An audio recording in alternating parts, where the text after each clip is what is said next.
Selamat pagi, mudah-mudahan di suasana yang sedang hujan ini di Jakarta, kita semua selalu diberikan kesehatan dan semoga pelatihan ini lancar. Alhamdulillah sudah bersama dengan kita ada Kepala BPJPH, Bapak Dr. Haji Mastuki.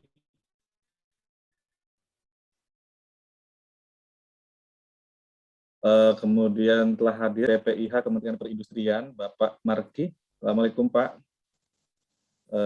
Salam kenal. Waalaikumsalam. Salam kenal juga Pak.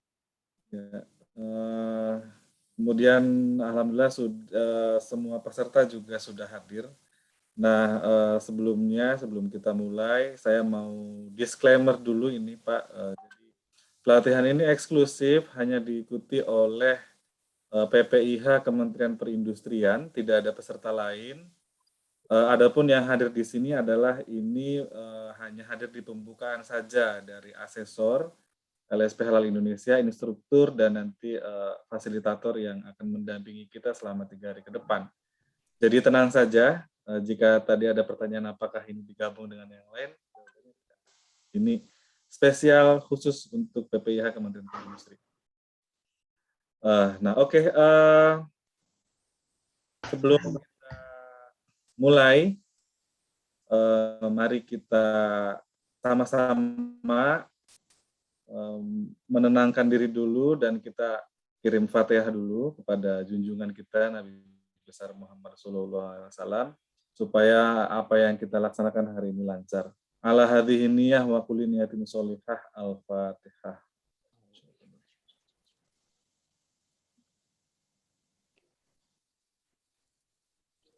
Terima kasih.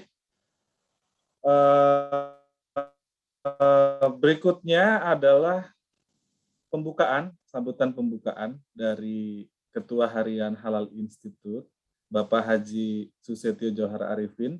Assalamualaikum Pak Haji Arifin. Waalaikumsalam warahmatullahi wabarakatuh. Selamat pagi.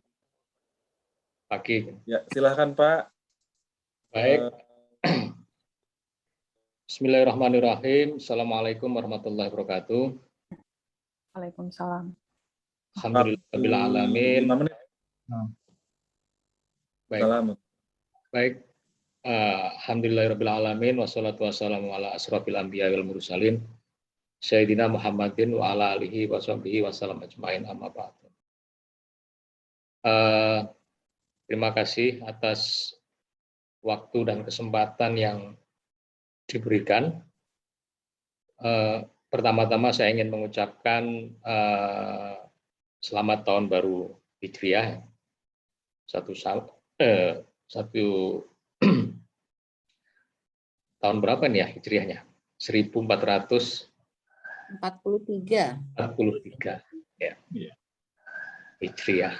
Nah, dalam kesempatan ini tentu saja pertama-tama saya ingin menyampaikan terima kasih kami kepada PPIH, Pusat Pemberdayaan Industri Halal Kementerian Perindustrian Republik Indonesia yang mempercayakan kepada kami untuk pelatihan penyelia halal. Dalam sudut pandang Halal Institute, ini merupakan pelatihan angkatan ke-14 kalau dari sudut pandang kami. Tentunya kalau dari PPIH Kementerian Perindustrian sesuai dengan surat yang kami terima dari Pak Kepala Pusat kemarin merupakan batch yang pertama yang hari ini diselenggarakan dengan peserta keseluruhannya dari ASN PPIH Kementerian Perindustrian. Adapun batch yang kedua rencananya akan diadakan pada tanggal 23 Pak ya, 23 sampai 25 Agustus. 2 minggu ke depan dengan peserta dari kalau tidak salah dari kawasan industri halal Sidoarjo. Nah, saya kira konteks ini penting untuk kami garis bawahi karena semakin ke sini kami semakin sadar bahwa kita membutuhkan kolaborasi dan kerjasama yang erat dengan semua stakeholder yang berkaitan dengan jaminan produk halal maupun industri halal. Saya kira PPIH Kementerian Perindustrian itu ada tepat pada posisi tersebut, karena memang kita tidak bisa melakukannya sendirian tanpa berkolaborasi, tanpa saling menguatkan, saling mendukung. Kedepannya saya kira semuanya akan tergantung dari bagaimana kita mewujudkan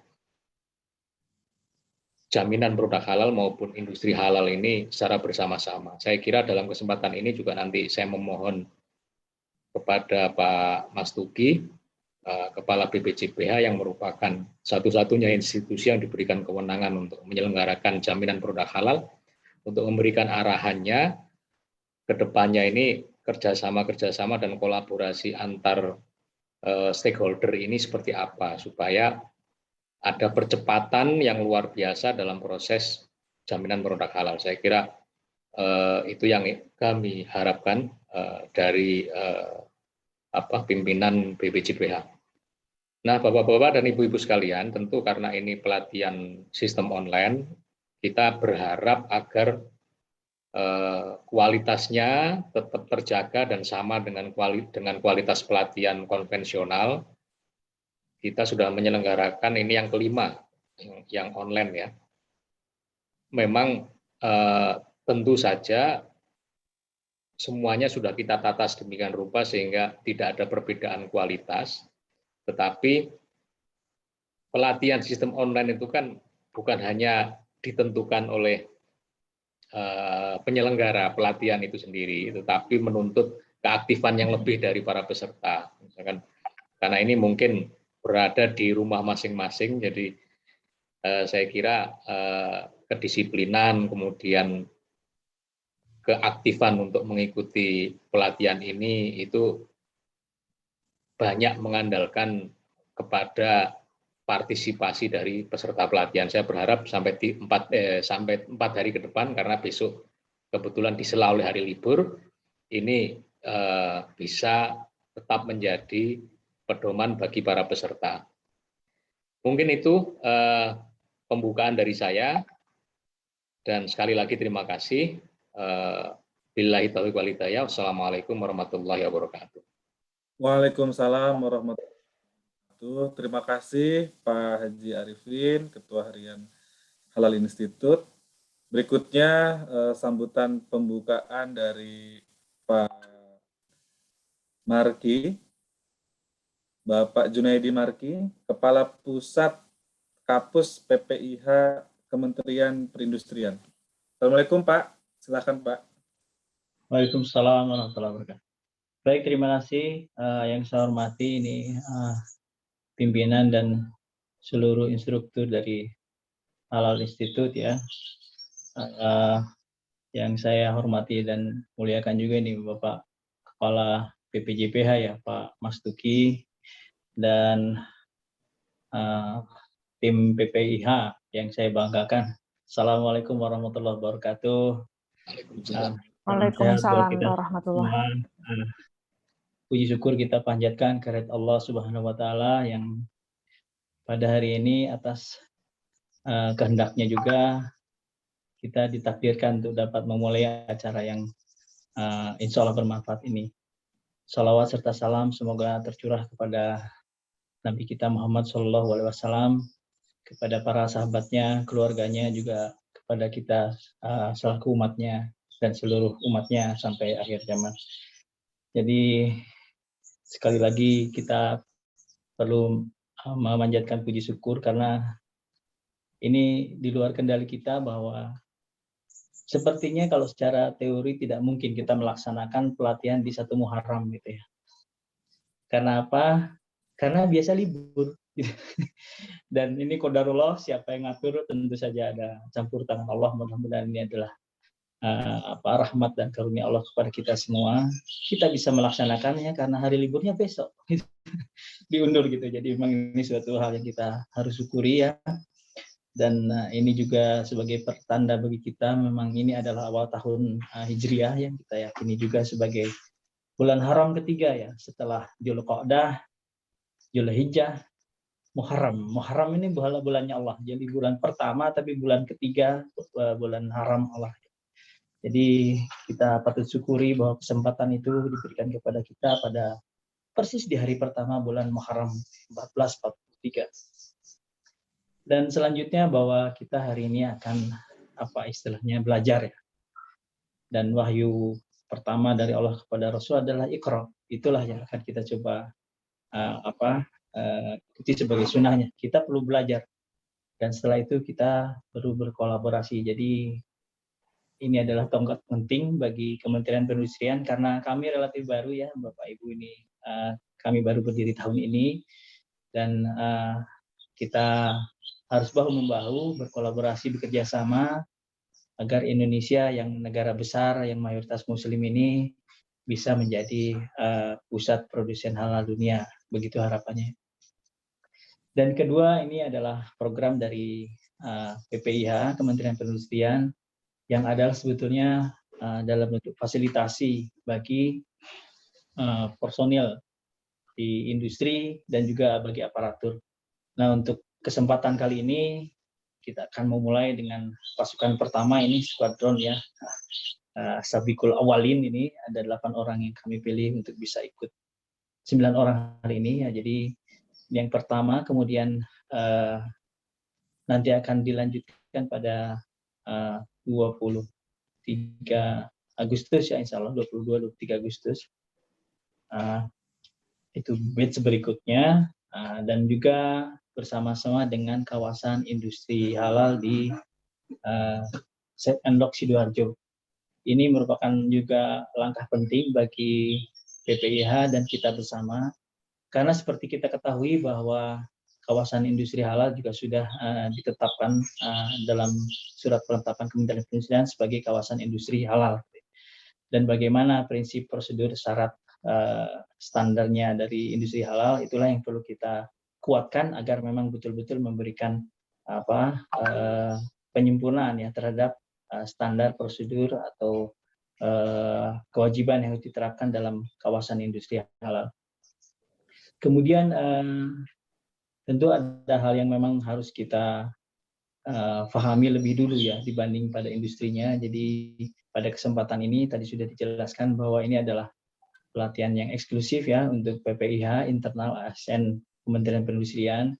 Jadi sebelum kita mendakwahkan istilahnya, menyampaikan ini kepada industri ya sebaiknya kita mengetahui lebih dulu gitu ya apa yang memang menjadi ilmu dari penyelih halal ini.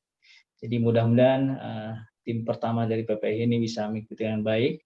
Kemudian juga nanti bisa kemudian kita pelajari untuk bisa kita kembangkan dan memberikan manfaat kepada industri, baik di kawasan, baik pada sentra-sentra dan seluruh industri di seluruh pelosok Indonesia.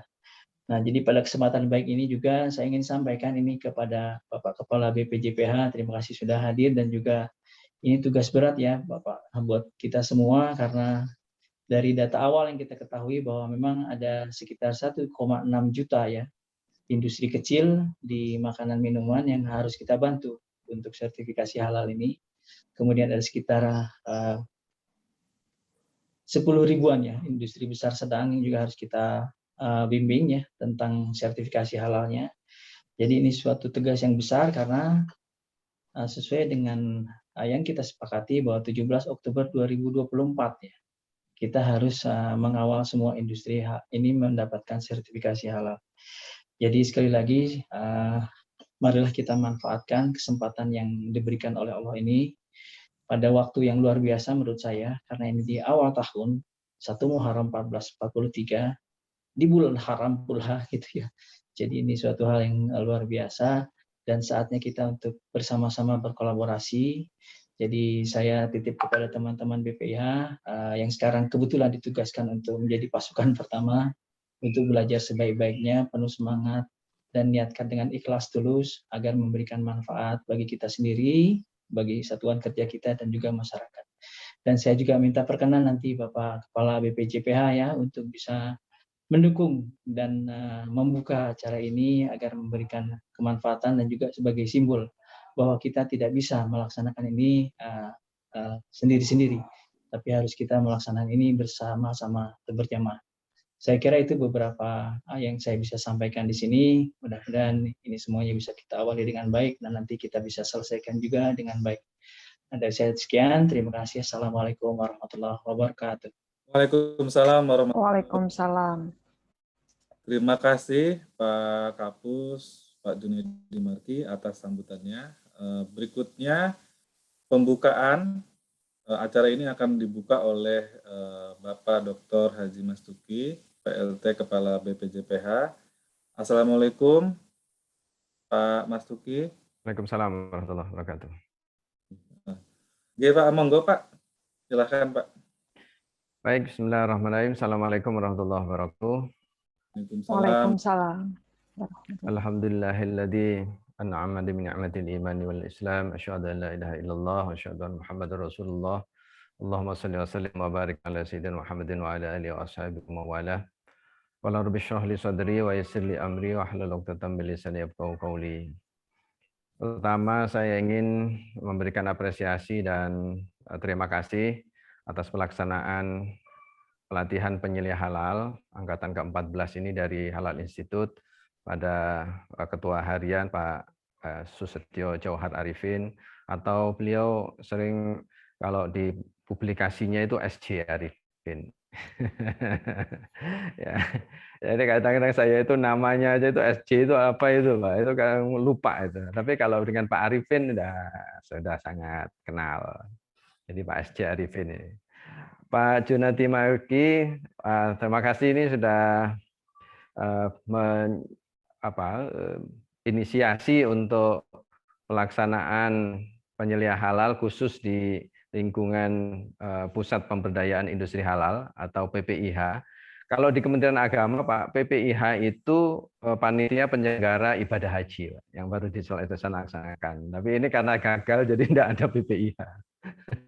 Nah, di Kementerian Perindustrian ada PPIH. Ini responnya cukup positif dan sangat-sangat bagus. Pak Wapres satu saat menyampaikan bahwa ini loh Kemenperin ini sudah melangkah lebih maju dengan mendirikan PPIH dan ada kepala pusatnya. Itu luar biasa ini. Ini satu bentuk dari kepedulian bahwa soal jaminan produk halal itu memang milik bersama bangsa ini. Tidak ada BPJPH itu didirikan memang untuk menjadi leading sektornya, tapi dalam leading sektor itu tidak bisa berdiri sendiri dan melaksanakan jaminan produk halal ini sendirian.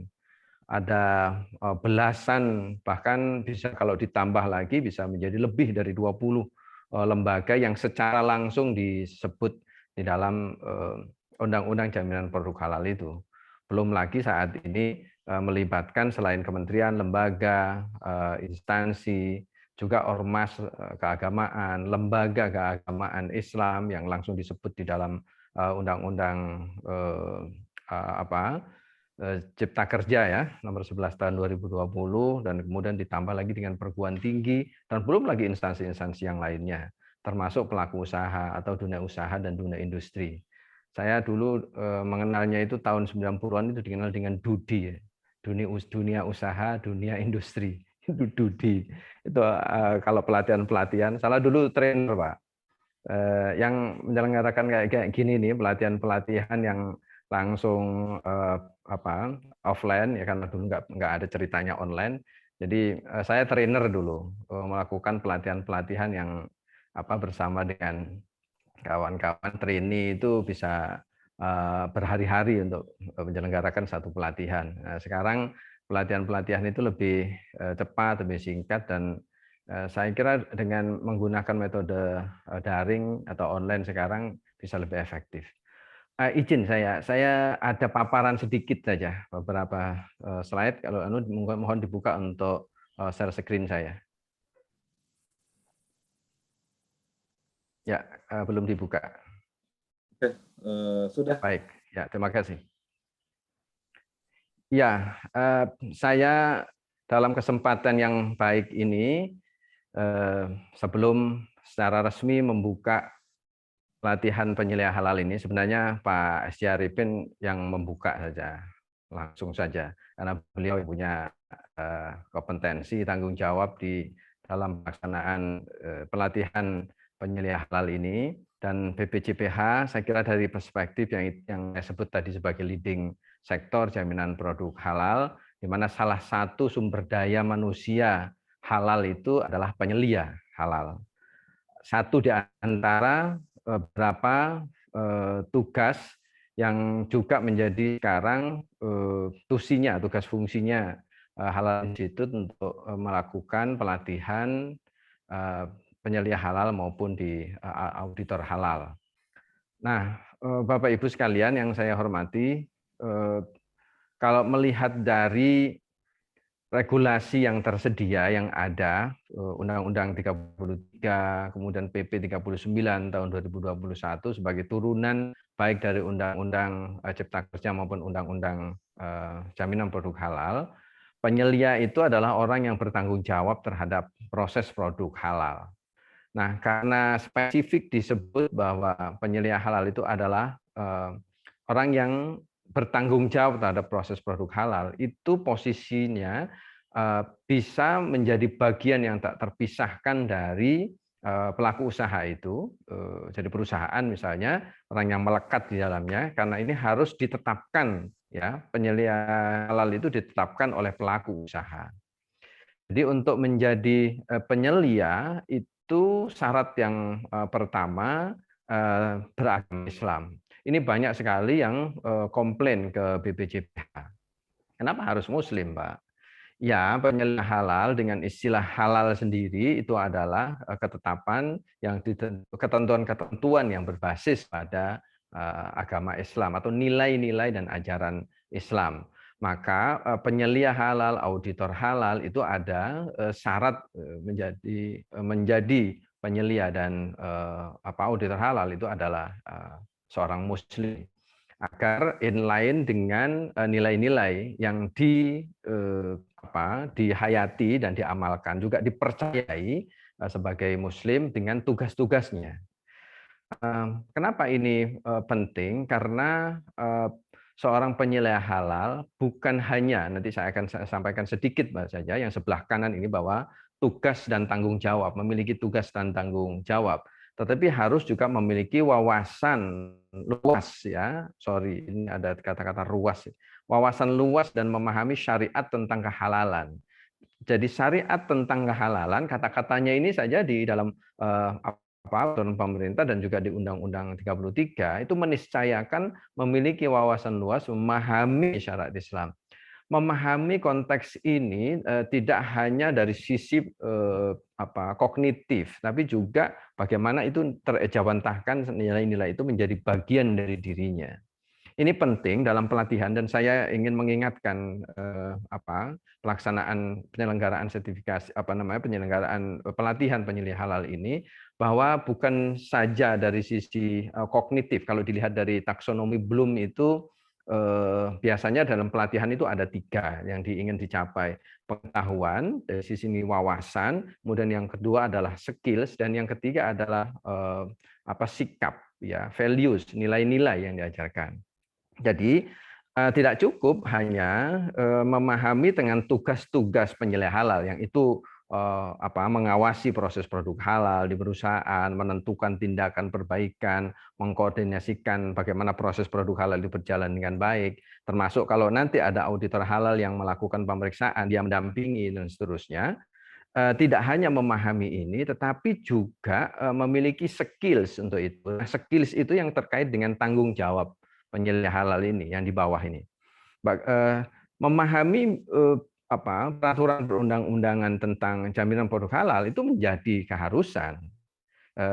Nah, kita memiliki ada undang-undang tadi yang saya sebutkan, ada peraturan pemerintah, dan kemudian nanti ada yang diturunkan dengan peraturan-peraturan yang lebih teknis di level peraturan Menteri Agama, dan juga ada Menteri Keuangan karena terkait dengan tarif, terkait sertifikasi halal, dan juga peraturan-peraturan kepala badan, kepala BPJPH nanti yang akan banyak sekali secara implementatif harus diketahui. Nah, seorang penyelia halal ya harus memahami konteks ini JPH. Selain tadi secara syariat, dia mengetahui tentang aspek-aspek yang menjadi tugasnya berkaitan dengan penyelia halal. Penyelia halal maka mengetahui tentang kehalalan. Kehalalan itu aspeknya fikih lebih banyak, dan beberapa pendekatannya adalah menggunakan usul fiqh, ya, kaidah-kaidah hukum Islam yang diterapkan di situ. Itulah yang pentingnya kemudian beragama Islam. Kalau ada yang tanya, kenapa Pak menyelia halal nggak boleh nggak yang non Muslim? Tidak boleh. Pelaku usahanya sebagai ownernya boleh selain Islam boleh saja, misalnya orang Kristen, Hindu, Buddha boleh berusaha, boleh. Bolehkah melakukan sertifikasi halal? Boleh, asalkan salah satu syaratnya adalah penyelia halal itu harus Muslim. Ya boleh diangkat di mana saja. Kita memiliki SDM Muslim yang luar biasa besar di Indonesia. Kalaupun juga dibutuhkan di luar negeri, karena banyak juga perusahaan-perusahaan dari luar negeri yang komplain menyampaikan ke kami bahkan pertanyaan-pertanyaan dalam beberapa audiensi dengan lembaga-lembaga halal maupun dari kedutaan besar itu yang mempertanyakan kenapa hukum Indonesia menerapkan penyelia wajib beragama Islam. Ya, saya sampaikan seperti tadi itu. Dan ini saya kira kesempatan yang penting bahwa penyelia-penyelia halal yang kita latih, kita didik secara bagus dan itu memiliki kualifikasi yang bagus, itu bisa menjadi penyelia-penyelia halal di luar negeri.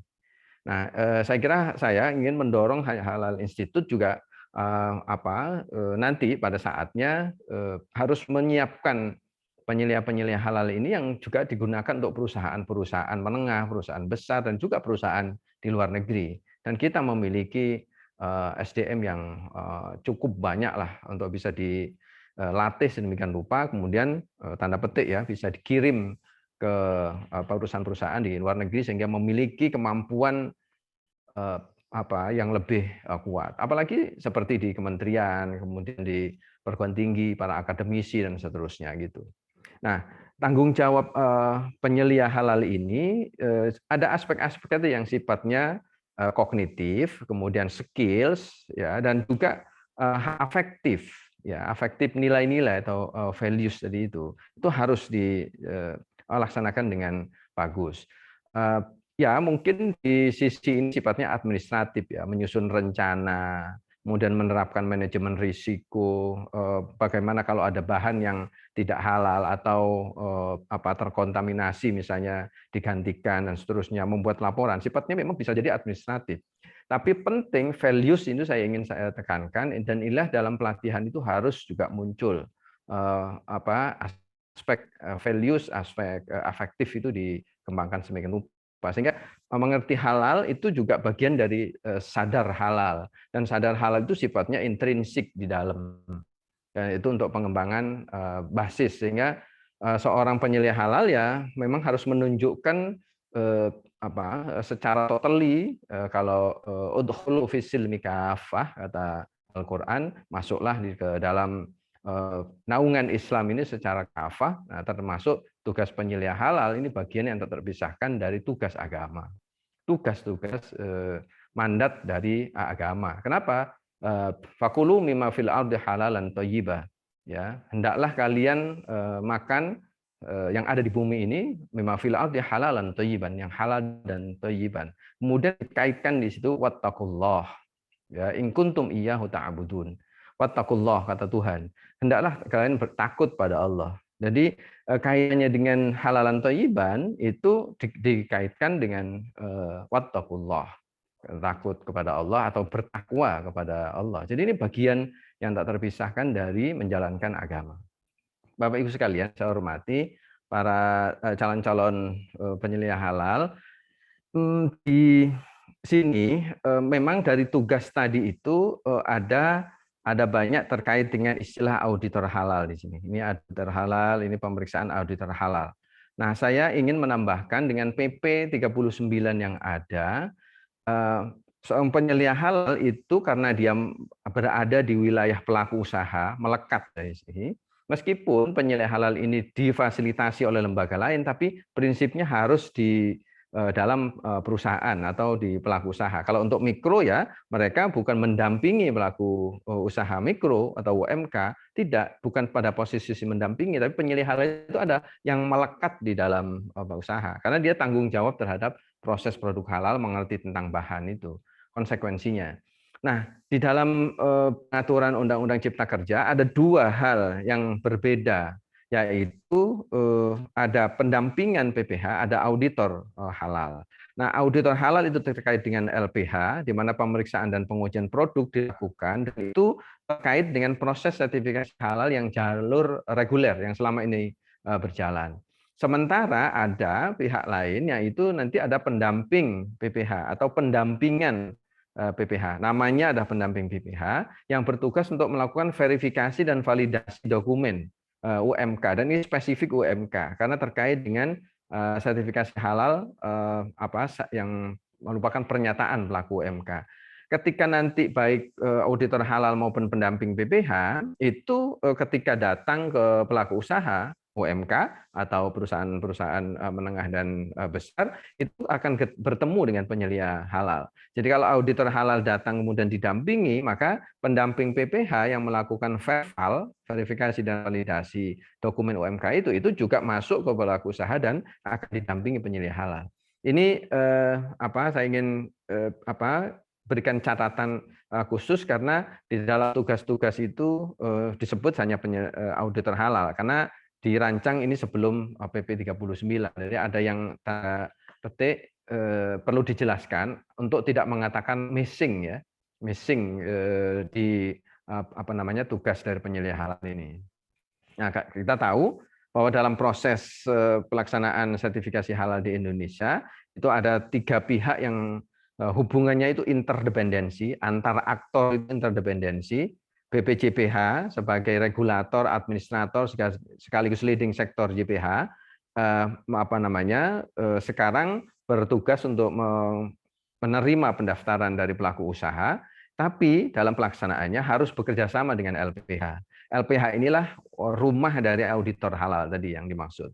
Nah, sementara dalam penetapan bahwa produk itu halal atau tidak itu ranahnya Majelis Ulama Indonesia, ranah syariat tepatnya, dan itu bukan ranahnya BPJPH. Kenapa? BPJPH itu regulator, tidak bisa melakukan eksekutor sekaligus. Nah, eksekutornya itu LPH dan kemudian ada MUI untuk penetapan kehalalan produk melalui sidang fatwa. Nah, barulah dari penetapan kehalalan ini BPJPH kemudian menerbitkan sertifikat halal. Tiga-tiganya ini tidak bisa saling menyandra bahasa kasarnya, dan juga tidak bisa saling mengintervensi. Masing-masing harus interdependensi, saling keterhubungan, saling membutuhkan lain dan mengharuskan ada kolaborasi dan sinergi.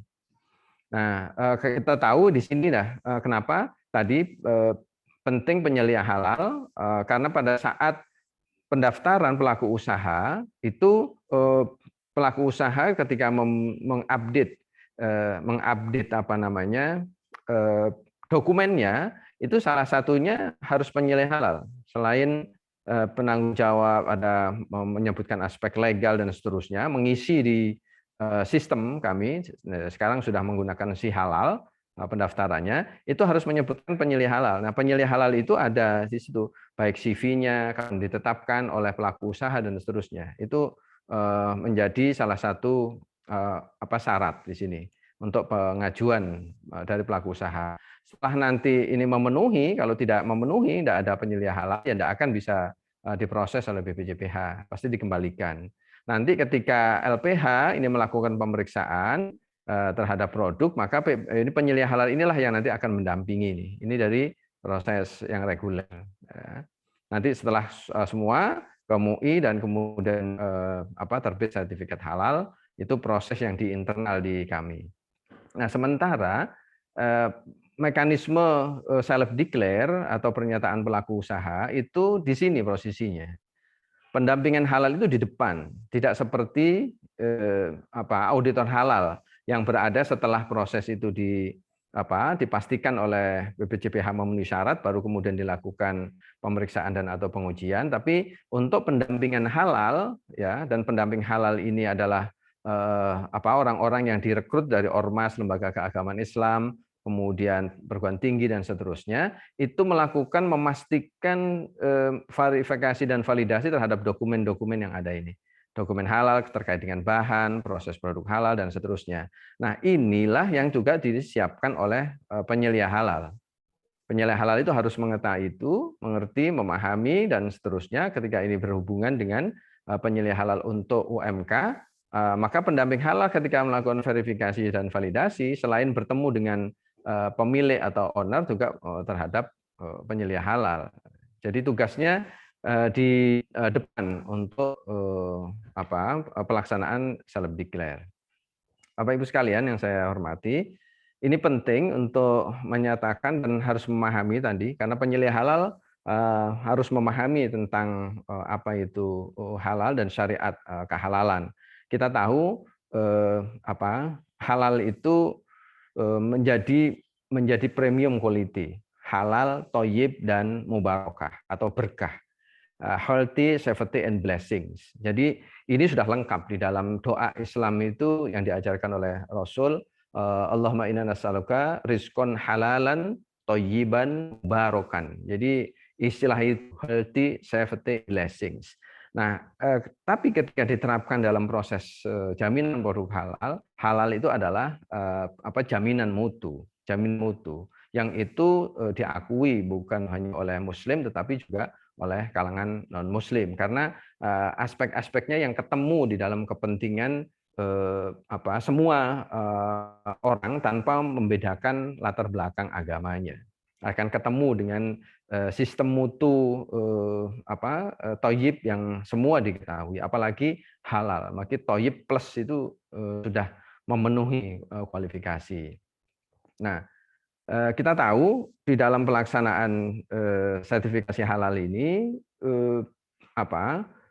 sebenarnya bermain di antara halal dan haram ini, ya. Nah, inilah kenapa penyelia halal itu juga memahami, harus mengetahui tentang tadi aspek-aspek kehalalan di dalam konteks syariat. Di dalam salah satu penyebutan syariat itu selalu dibahas soal halal dan haram. Di antara halal dan haram itu, karena halal itu posisinya sudah jelas tadi, tidak ada ambang batas lagi, ambang batasnya ya haram gitu. Jadi tidak boleh ada penetapan di dalam sistem mutu jaminan halal itu ketidakjelasan, ya, ketidakjelasan atau gray area.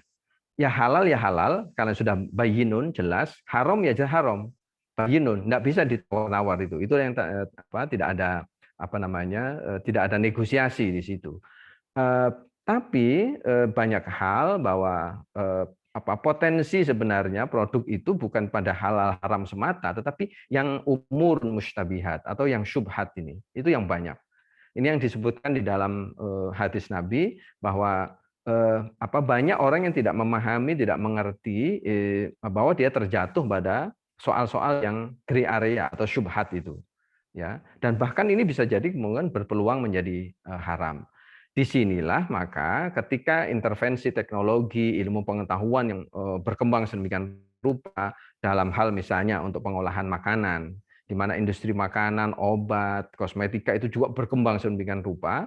Nah, maka dengan adanya pencampuran bahan, ada intervensi teknologi macam-macam, kemungkinan atau potensi untuk syubhat itu lebih banyak kemudian. Sumber-sumber keharaman, sumber-sumber syubhat itu bisa dari bahan baku, bahan olahan, bahan tambahan, dan juga bahan pembantu. Nah, maka penting syubhat itu untuk biar tidak masyarakat tidak ragu dia jatuh terhadap syubhat atau haram atau halal, maka penting kemudian sertifikasi halal itu ditetapkan oleh otoritas, yang tadi otoritasnya itu yang dilakukan kemudian bersama-sama antara BPJPH dengan lembaga-lembaga ini. Nah, kita tahu ini yang haram nggak banyak sebenarnya, sedikit yang disebut, tetapi ini penting kemudian diketahui karena indikasi dari bangkai, darah, daging babi, dan seterusnya itu luar biasa di dalam perkembangan produk produk yang kemudian nanti wajib bersertifikat halal, makanan, minuman, obat, kosmetika, penggunaan, dan juga apalagi terkait dengan bahan-bahan yang biologi, kimiawi, dan juga rekayasa genetika.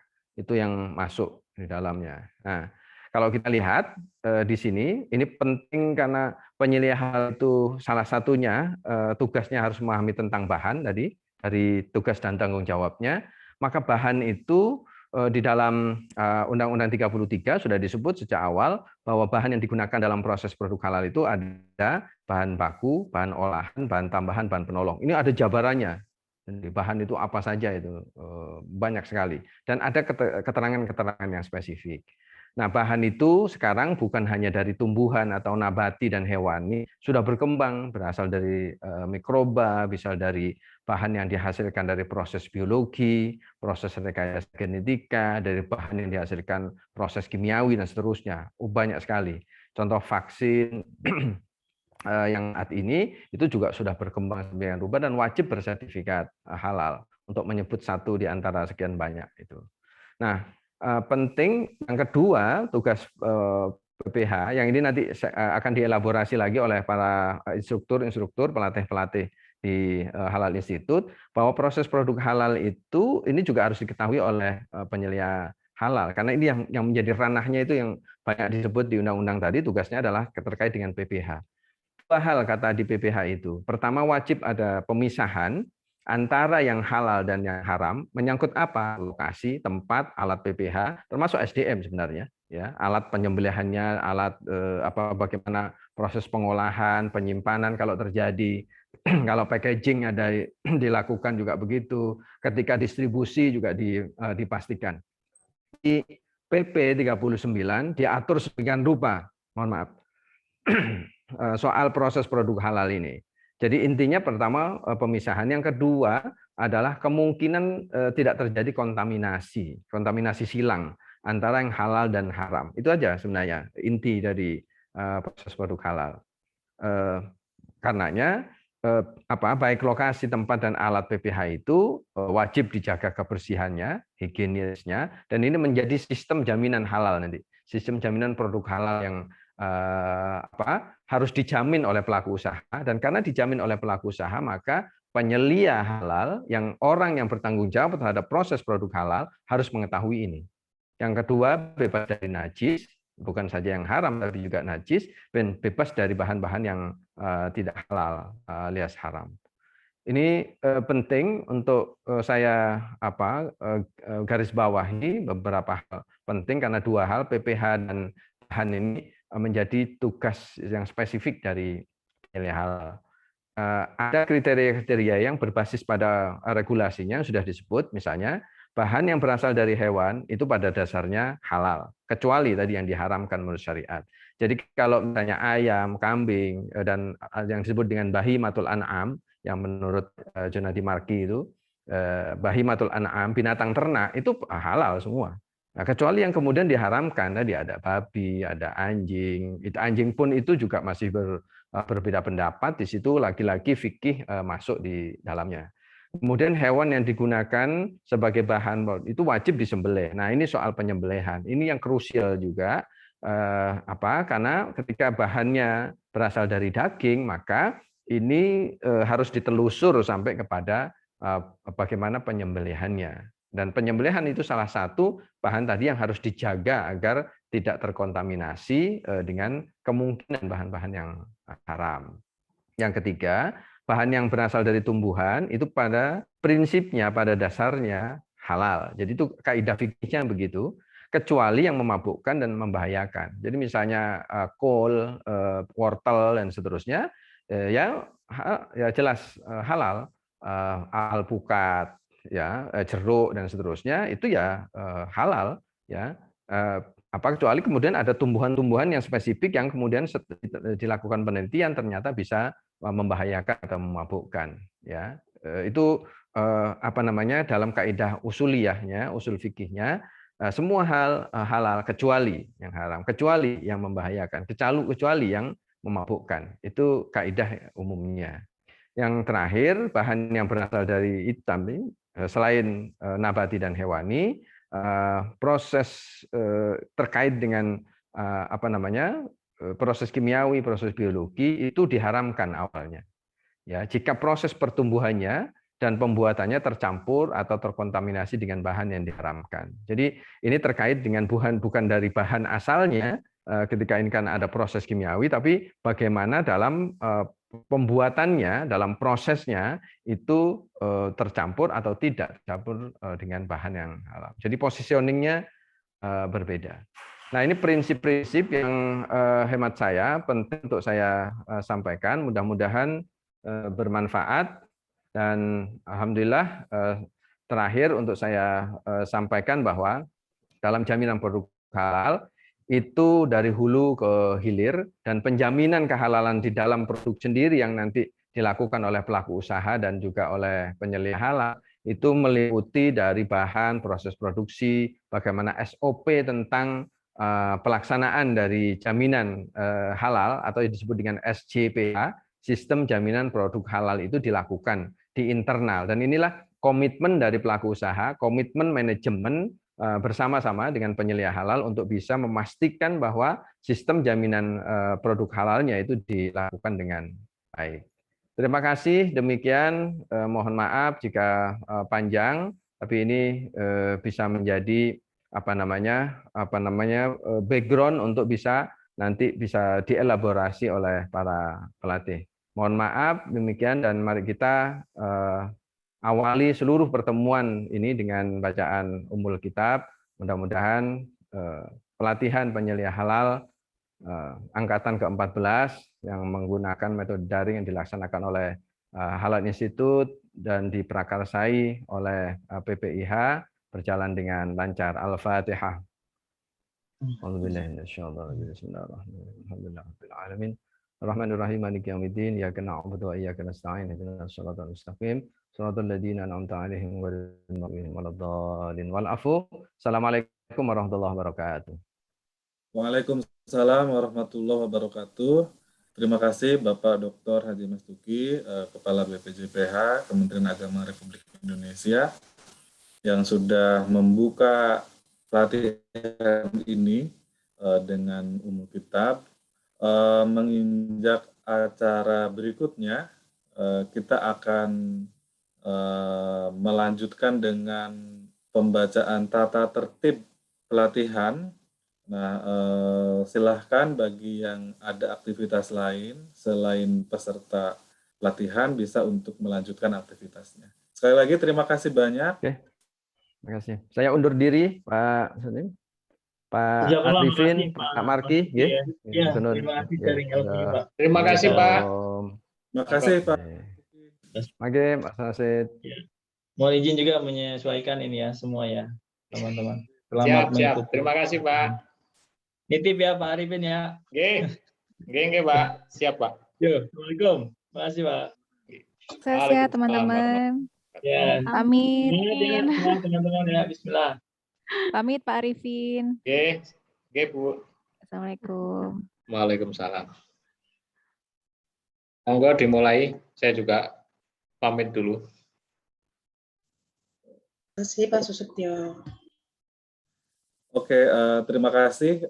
Perkenalkan para peserta, selamat datang di latihan penyelia halal angkatan ke-14. Perkenalkan saya Sa'adudin